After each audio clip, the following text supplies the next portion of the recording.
Hello, everyone, and welcome to VMblog's coverage of the KubeCon CloudNativeCon 2022 event taking place in Detroit. We're happy to be joined today by Daniel Bryant, the head of developer relations at Ambassador Labs. It's great to have you with us today. Appreciate the invite, David. It's great to chat to you and Brian. So I guess to kind of kick things off, maybe you could just provide a quick overview of the company. Yeah, sure thing, David. So Ambassador Labs' mission is all about helping developers build faster and ship safer on Kubernetes.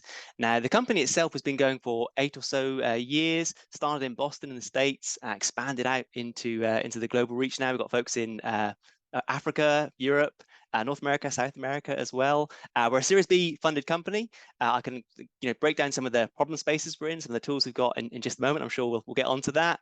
And our customers are global these days too as well. So we're very much a global company, folks from Mercedes-Benz over in Germany, all the way to the Manhattan Associates in Atlanta, down south in the States as well. So I'm super excited about coming over to Detroit, currently based in the UK, but looking forward to making that journey pretty soon. And Daniel, how would you say your company fits into the ecosystem of KubeCon and Cloud Native? Yeah, great question, Brian. And we were kind of born of that, like the thing, right? I think we were previously called DataWire for a while, now Ambassador Labs, and we've been involved in every KubeCon.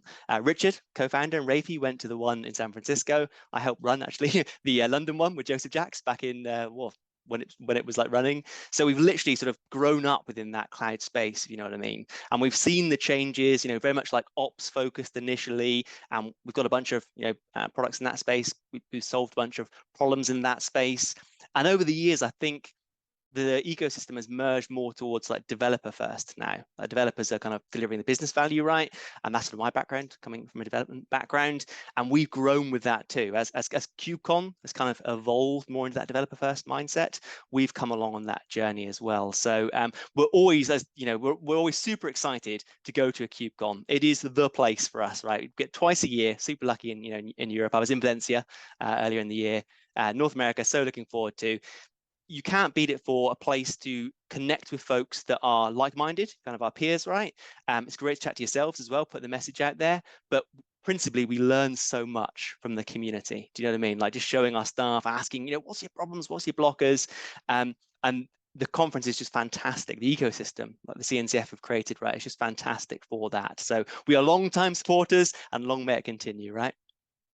Now, speaking of the event, for attendees who might be at the show or watching this video, what specific problems does your company solve for them? And maybe talk about it in terms of use cases.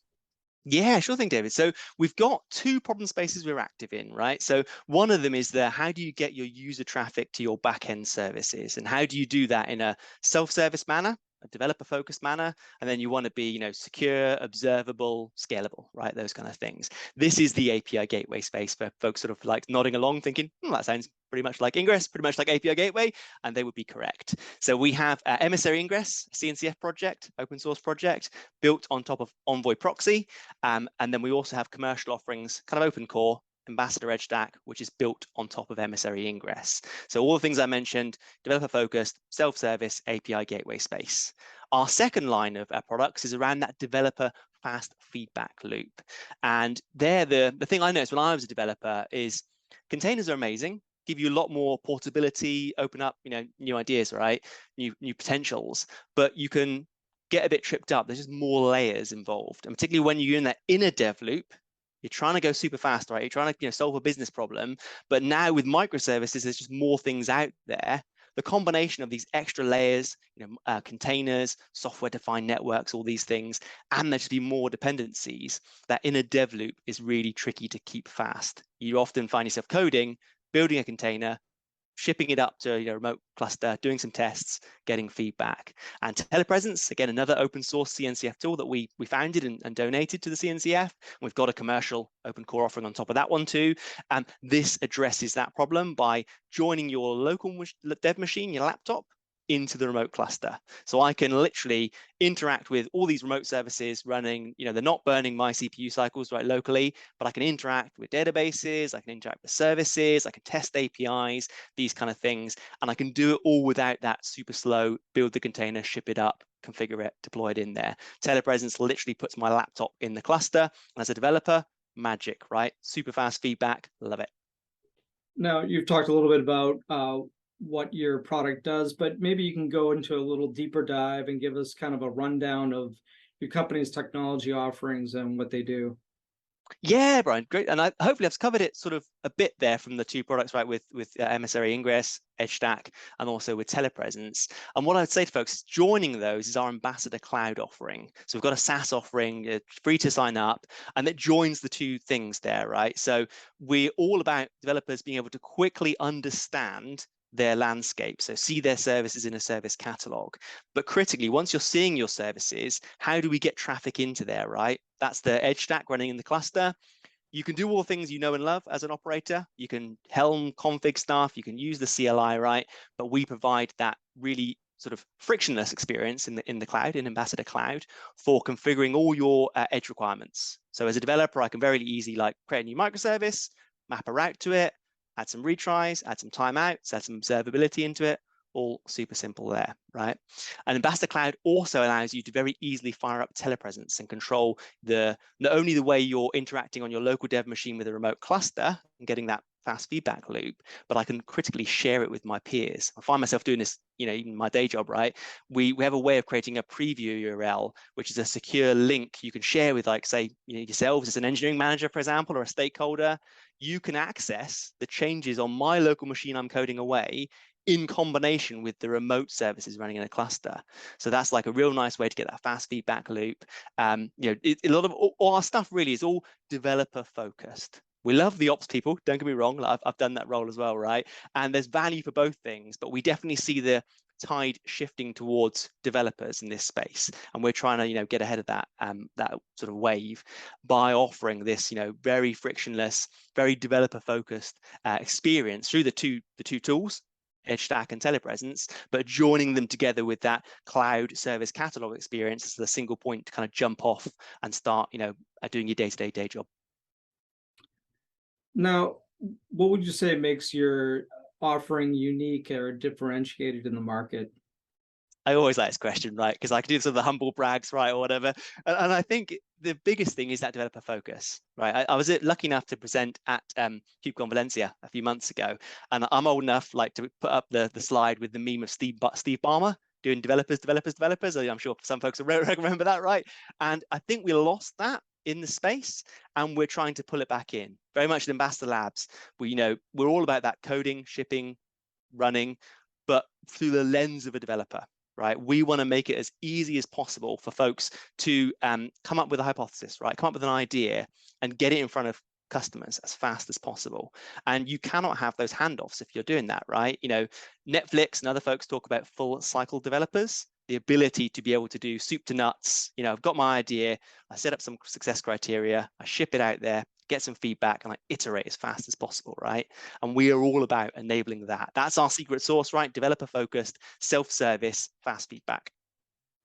Now, we've kind of talked about how great the KubeCon event is twice a year. And I know vendors usually use that as a launching pad for announcing something new or new features, new products. Are you guys making any kind of announcement at the coming show?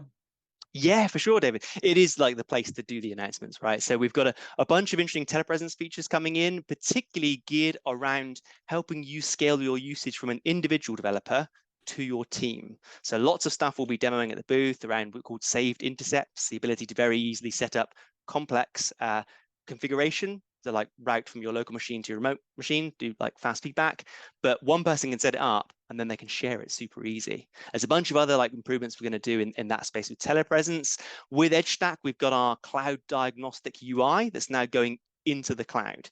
Now, we've always had that and it's super popular, but you used to have to get cluster level access to actually be able to view it in the EdgeStack container itself, right? And the ops folks were quite rightly saying to us, hey, I don't want to give my developers cluster level access to view this dashboard. Super useful, but don't want to do that, right? So we listened and we were like, cool, pull it up into the cloud, because more and more folks are using our cloud as their jumping off product, right? Or jumping off kind of place to do their day-to-day work. And now it's going to be exposed in the cloud. So you can see your routes, you can see if routes are failing. Again, as a developer, that's super useful, right? I put up a service, I map a route to it, 50% traffic failing, what's going on there? And we're not an observability shop, like other folks do that really well, but we can give you the pointers, kind of that like traffic light dashboard, right? Where you go, that route's broken, better dive into my observability dashboard and figure out what's going on. So super excited about that. And the final thing, knitting it all together again in Ambassador Cloud, we're making it easy for folks to structure their organizations and teams within the cloud. Previously, it was sort of one organization, if you like. And as we're getting these bigger customers, they're like, hey, I've got departments, I've got teams, I want to isolate things. Classic enterprise, to be fair, right? We've all sort of recognized that. Single sign-on, structure of the org, always really important as the company matures, as the product matures, but we've listened to the customers there as well, and we're now implementing that. So folks will notice a slightly more improved login experience, and they can customize their teams within Ambassador Cloud as well. Now at KubeCon on the keynote stage, we're going to be talking a lot about the big picture. What are some of the trends that Ambassador Labs sees or is interested in heading into 2023? Yeah, Rob, we had some good fun chatting about this internally, right? Because we're thinking for all the articles for next year. And the three things I think we're most interested in, one is this notion of developer-focused or developer-first Kubernetes, I kind of alluded to earlier, right? I saw it a little bit at San Diego. I didn't, unfortunately, KubeCon San Diego. Unfortunately, didn't make it along to KubeCon LA last year, but I saw the tide turning from the ops to the developer focus, right? So I think there's a lot more solutions. We're definitely riding that wave or ahead of that wave in that we're thinking about developer experience first in all the ways you interact with the Kubernetes and CNCF landscape, right? Ops, again, still super important, but we're definitely seeing this move towards developer first, developer experience, right? And related to that, a sort of fun phrase we've come up with internally is we're seeing that developers now can really shift left, but we're hoping they don't have to drift right. Right. And this is something I recognized in my experience as a developer. I always thought about shifting left, like security, observability, get it into your applications as early as possible because it's most effective, it's cheapest to do it then, right? And we hear lots of buzz about shift left, particularly in the security space. But I was always dragged right. I had to learn about containers. I had to learn about, cloud VPCs and all this kind of stuff, right? IAM rules. So we're finally seeing sort of like standards like, say, OpenTelemetry and SPDX in the SBOM world, where they're developer friendly in addition to being ops friendly. So I think that's that doubling down on that developer focus, right? That developer first mindset. And finally, we had to put a Star Wars reference in, right? Because it's mandatory with Ambassador Labs products. We have to get a Star Wars reference in, but we think microservices strike back too, right? In that we're bumping into customers, prospects where microservices are now the heritage systems, right? The money-making systems, but they're causing a lot of problems as there's just lots of things and they're trying to evolve and maintain them. Testing is really hard, right? And telepresence can definitely help in this space. That's why we're interested in this. But we think, microservices strike back. We think the folks are pretty good with API testing at the edge, but API testing within the boundaries and the components isn't such a solved problem. And I think the fact that so many folks now are working with microservice systems, even for these heritage systems, that we're going to see a lot of developments in this space. Now, Daniel, you've given us a lot of great information. Is there any way we can get a quick demo of the products so folks at home watching can see what it looks like? Yeah, I'm all happy to fire up a cloud demo and a telepresence demo too. Great. Awesome. Yes, this is our Ambassador Cloud login page here. Once you've logged in, you get the service catalog view. So we're looking at all my services in my test cluster. You can see I'm going to dive into the emoji service, the group of services here, right? So standard service catalog, very easy to log in, understand. We can divide by cluster, divide by service. And then not only can we group our applications together, so these three services powering my classic emoji Voto app, right? I can dive into the web service in particular and get a detailed overview of this service. Now, all the metadata you're seeing here powering this page is from Kubernetes annotations. So if I dive into the production cell, we call it the production environment, you can see I'm the service owner, bunch of links off to documentation, bug tracking, this kind of thing. This is actually all coming from annotations. We provide super easy way to annotate your services. We just read those annotations off. Nothing proprietary about it, right? Standard annotations in Kubernetes, but we make them look nice here in our dashboard. Super useful, again, for understanding, providing links off. It's like your one-stop shop to your code repo, your Slack channel, all these other kind of places that you as a developer are using day in, day out, right? If I go back to my KubeCon demo, this is work in progress I'm setting up, but you can see here I've actually got a service set up. This is the sort of homepage, which will show in a second. And I can very easily create mappings using Ambassador Edge Stack here. So if folks are familiar with, say, any kind of ingress, right? You have a mapping. So if I just do like /backend here, there, I can fill out the information I want. I can do rewrites. I can do retries, and all the standard stuff that I as a developer want when I'm exposing my services externally. I can do via this UI. I can generate the mapping. That then generates some mapping config, which I can just like literally copy paste here, right? We've also got a GitOps integration. So rather than me just say copy pasting my mapping here to expose my new services and using like kubectl apply, I've actually got like a setup already here. I can just do a pull request straight into my demo, and you'll see the kind of information that gets displayed. Not only is a pull request generated for me, so files changed, standard mapping, right, integration with GitHub, GitLab, but we also do some analysis. We have a bot doing an analysis on your edge configuration. And you can see here, I think it's a pretty standard demo. So I've got some new routes I'm exposing. I've got some metrics that you probably want to track as part of this new route I'm exposing. But the critical thing, and I haven't got it in this demo, but it will detect if you've got a collision. So classic thing we see is teams, doing their own thing, right? And then doing the same routes. So like /checkout, something like that, /cart. And like Edge Stack in combination with Ambassador Cloud will detect that and go, hey, if you push this PR, if you merge this PR, you will see a collision. So that we find is super useful for, preventing incidents before they've happened, right?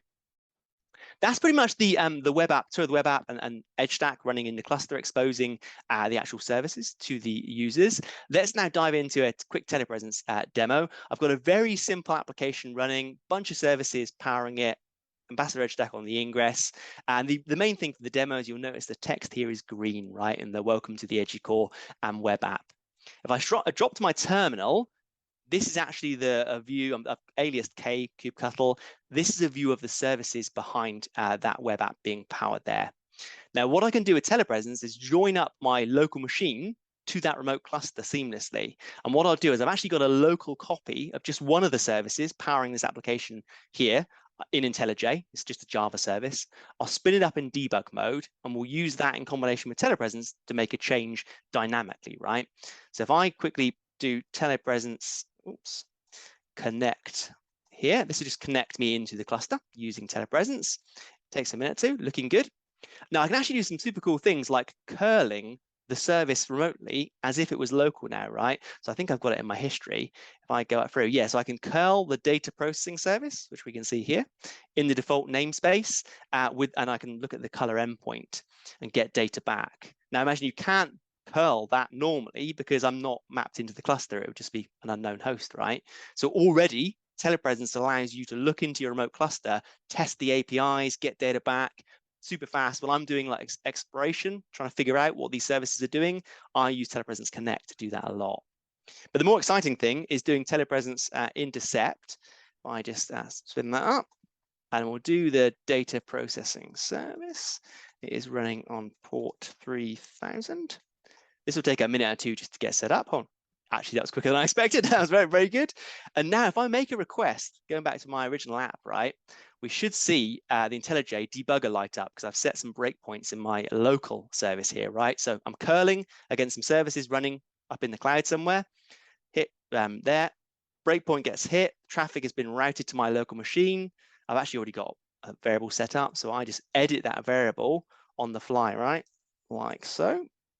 Orange, just send a different color back, set, pass the breakpoint through, and voila, our web page now renders in orange. Now, simple example, right? But you can imagine I can be doing a lot of changes in my Java service on the left here, right? Fast feedback, I can share that link with you, and you can see the results of me working with all the remote services, but doing really fast feedback locally.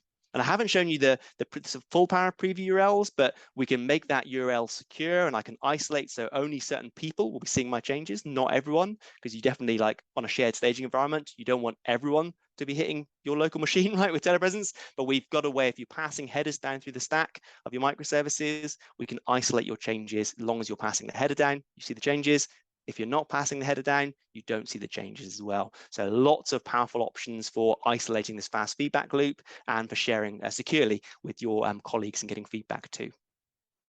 Well, thanks for that great demo. Where can people go if they want to find out more information about Ambassador Labs and some of the stuff you talked about today? Yeah, thanks, Brian. I appreciate the opportunity to demo and talk about products. You can always pop along to our website. That's getambassador.io.